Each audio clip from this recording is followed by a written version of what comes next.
अब ओकरा के मरता रे माई मऊ बारा मेरा आदमी के सुबह तरफ 12 बजे ले ओकरा के मरता रे मुंह आदि सरा के देखत रहे ना क्या ए जी अरे मम्मी अरे भौजी कितना बोलत रहतन जी हमनी के बोले वाला का बोले दो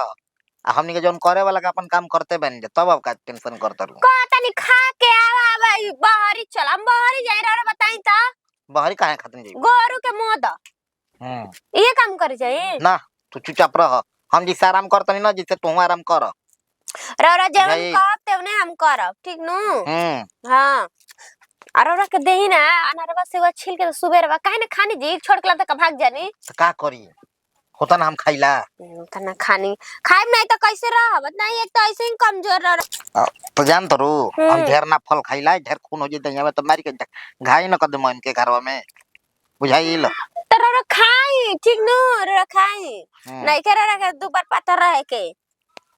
एक तो ऐसे कमजोर हो गए ना पर दो बोतल रह के पानी चल हम टेंशन में बढ़िया से दबावे लू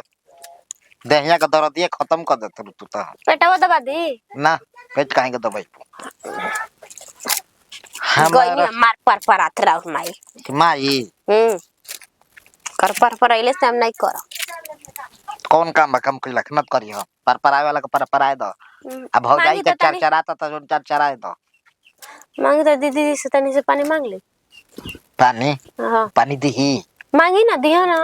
ए भाभी तनी पानी दो हो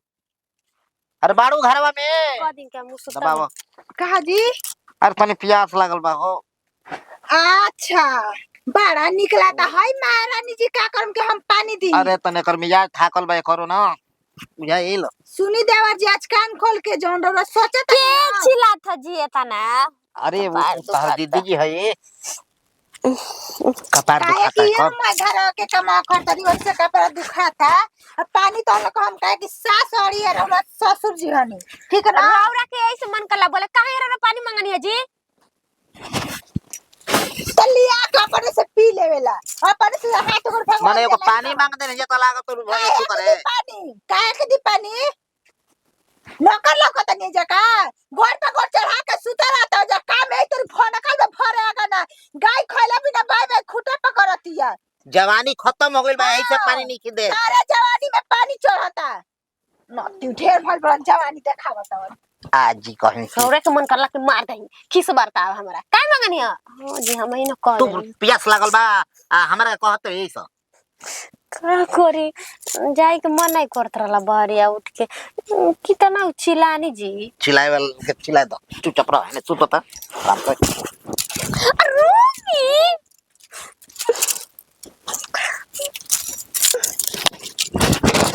भाई हमरा भूख लागल बा तने के दोनों दोनों भौजाई के बुझाता कि खाई देवे के चाहिए ना देवे चाहिए देवर के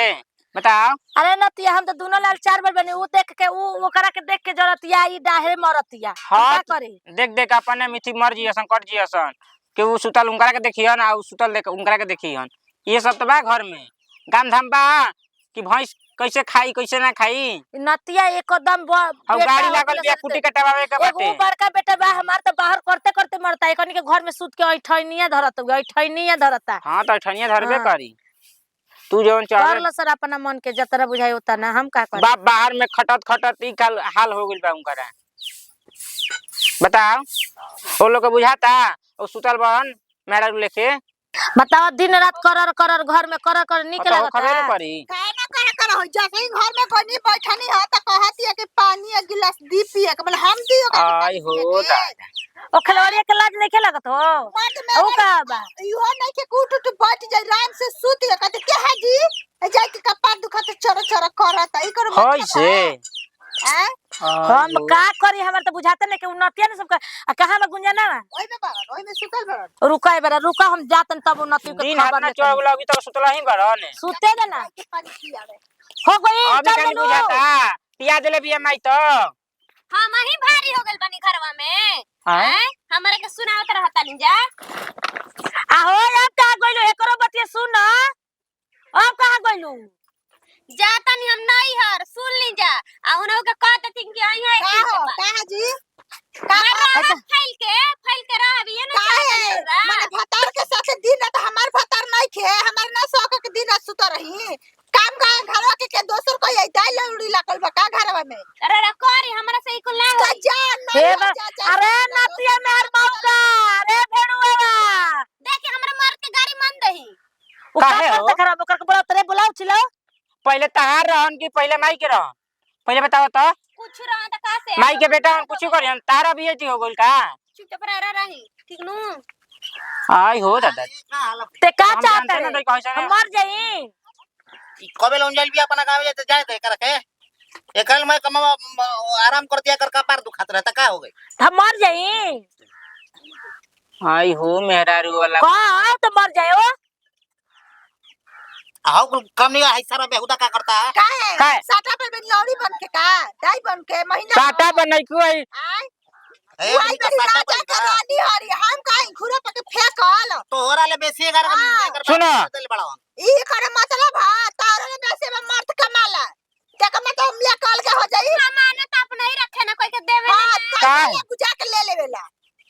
असही बियाह हो गइल बा का असही आ गइल बाड़ू नहीं फिर ये में देले बानी ओतना न तब भइल बा हां हां तार हम बाबू सब सपना मर देले के बा कितना बुझाई जोत कर घाट नहीं खे कहां बानी कैसे जाता रे ऐसा ही जाता नहीं देख लो अब ये देख मेरा रे अपने मन के भइल बेनु गोइल ना जाए ये मरत कुकरवा सा तो करवाओ तो हिंजड़ा बा हिंजड़ा